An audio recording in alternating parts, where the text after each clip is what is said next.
Mana bu yerda ko'ringlarda. Endi Mangu ligasini ochishimizning sababi ham bor. Sababi milliy brend. Murodov o'zini yo'liga bu komandada hamma bilamiz Mahmud bilan.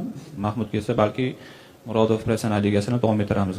No, bu maqsadim, men o'zimning proyektim Mangu Jaloliddin Manguberidan olib shu nomni qo'ydik va ko'ryapsizlar, liga ochmasa ham bo'lmasdi.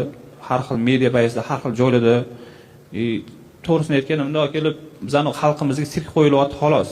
U sirkda faqatgina o'zimizni millatdoshimizni o'ynab beryapti. Qaysidir nimada qahramon rolini. Unaqa narsa meni o'zim ko'rib turib jim o'tirishgacha bormadim. Lekin bu narsa bo'yicha Xudo xolasa ishlovimizni xalqimizga tushuntirmoqchiman. Iltimosim haqiqiy MMA nimaligini ajratishsin. Haqiqiy sportchilarga balet qilishsin. Mana shu o'tirgan bo'ldi. UFC jangchilari, UFCga nomdor jangchilar. Mana Xotanbek Boynazarov hali yutqizma